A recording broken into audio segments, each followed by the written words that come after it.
আসসালামু আলাইকুম সম্মানিত দর্শকবৃন্দ, এই মুহূর্তে দেশ ও প্রবাস থেকে যারা আজকে আমাদের এই ভিডিওটি দেখছেন সকলকে জানাচ্ছি আন্তরিক শুভেচ্ছা অভিনন্দন। দর্শক, যে ঘাসটি দেখতে পাচ্ছেন এগুলো হচ্ছে ইন্দোনেশিয়ান ঘাস অর্থাৎ স্মার্ট নেপিয়ার।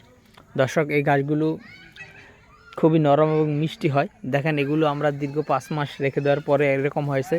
আর এখানে যে ঘাসগুলো দেখতে পাচ্ছেন এগুলো কিন্তু 1 মাসের ঘাস, অর্থাৎ এই জমি থেকে দ্বিতীয়বার কাটা হয়েছিল এবং দ্বিতীয়বার কাটার পরে দেখেন কেমন হয়েছে। 1 মাস বয়সে অর্থাৎ এই 30 দিন বয়সের গাছগুলো আপনারা কিন্তু ছাগলের জন্য অর্থাৎ ছাগলকে দিতে পারেন। এখানে কিন্তু যেগুলো রয়েছে সবগুলোই নরম, আর এখানে যেগুলো রয়েছে এগুলো কিন্তু কিছুটা শক্ত হয়েছে, অর্থাৎ 5 মাস জমিতে রেখে দেওয়ার ফলে আপনারা বুঝতে পারছেন এগুলো অনেক লম্বা হয়েছে, প্রায় 5 ফিটেরও বেশি লম্বা হয়ে গিয়েছে, 5.5 ফিট কিংবা 6 ফিটের মতো লম্বাও হয়ে গিয়েছে এগুলো, এবং এগুলো কিন্তু পরিপক্ক হয়েছে।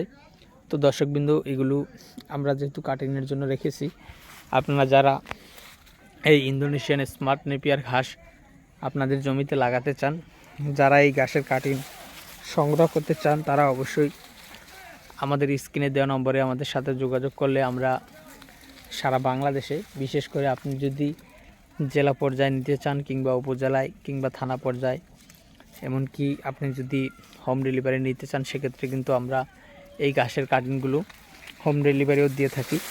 তো দর্শক, আপনি আপনার যে কোনো খামার ভিত্তিক পরামর্শ অথবা যে কোনো ঘাসের কাটিংয়ের জন্য আপনি আমাদের স্ক্রিনে দেওয়া নম্বরে যোগাযোগ করতে পারেন।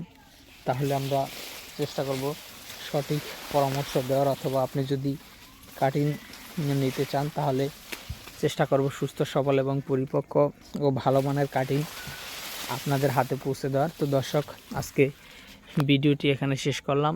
যারা কাটিং সংগ্রহ করবেন তারা অবশ্যই আমাদের স্ক্রিনে দেওয়া নম্বরে যোগাযোগ করবেন। সকলকে অসংখ্য ধন্যবাদ।